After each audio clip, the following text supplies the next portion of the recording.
So, what if big investment funds were basically told they couldn't buy up single family homes anymore? Well, there's a bill that's trying to do just that, and it uses a pretty interesting tool to get it done. Let's break down this End Hedge Fund Control of American Homes Act and see exactly how it's supposed to work. It's a huge question, right? And this particular bill has a very specific answer. It all comes down to something we all know and love, the tax code. So let's walk through the strategy step by step. Here's the game plan. First, we'll look at who exactly is being targeted, then the tool they plan to use. After that, the 10-year countdown it sets in motion, the rules for selling, and finally, the payoff, where all the money's supposed to go. All right, first things first, the target. Before you can make rules, you have to be super clear about who has to follow them. The bill does this by creating a special category called an applicable taxpayer.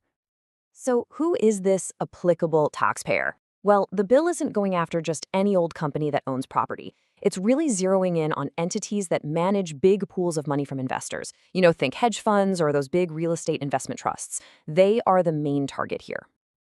And just as important is who this bill doesn't target. It's very clear about exempting nonprofits, for example, and companies that are actually in the business of building or fixing up homes.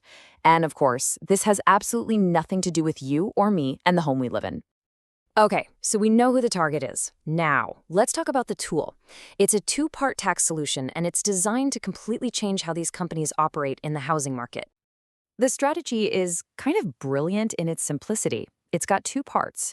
The first is a massive one-time tax to stop these companies from buying any more houses.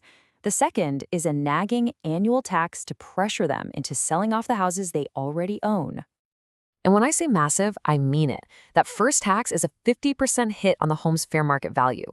So if one of these companies buys a $400,000 house, that's an extra $200,000 tax bill, due immediately. That's a pretty powerful reason not to buy it in the first place. Now for part two of the plan. This is a recurring penalty. For every single home a company owns over its legal limit for the year, they get slapped with a $50,000 annual tax. This is the financial squeeze that's meant to make them sell off their existing properties.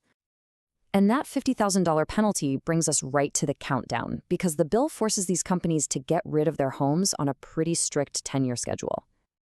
And you can see how it works right here.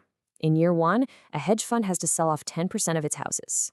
By year 5, they have to be down to half. And after a decade, the goal is for the biggest funds to own 0 single-family homes.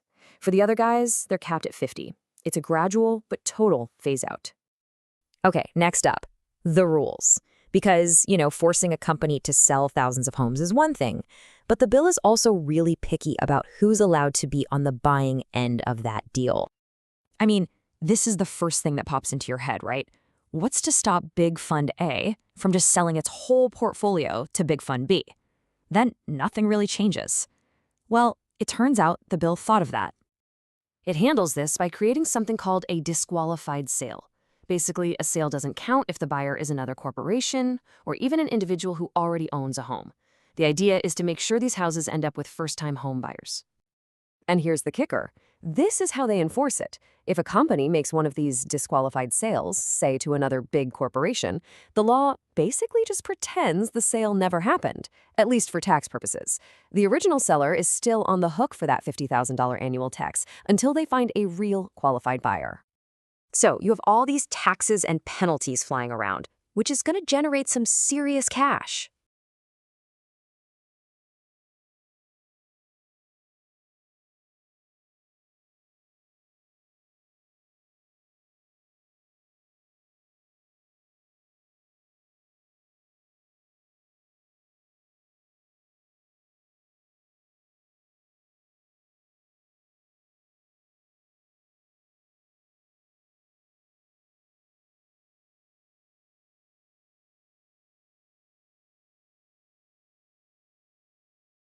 So you have all these taxes and penalties flying around, which is going to generate some serious cash. So that brings us to our final section, the payoff. Where does all that money actually end up? It's a big question, isn't it? If the government is collecting all this money, what happens to it? Well, the bill has a very specific plan. All that revenue is sent to a brand new fund called the Housing Down Payment Trust Fund. The name says it all, really. Every single dollar collected from these taxes and penalties gets funneled directly into this one account. And here is where it all comes full circle. The tax money paid by the corporations gets collected, it gets put into that trust fund, and then it gets sent out as grants to states. And those states use the money to provide down payment assistance, helping regular families buy a home, maybe even one of the very homes these companies are being forced to sell. So, when you put it all together, what you have is a detailed plan. It uses very targeted taxes, a strict timeline, and some clever rules, all designed to channel money from big corporations to new home buyers. And it really leaves us with this one big question.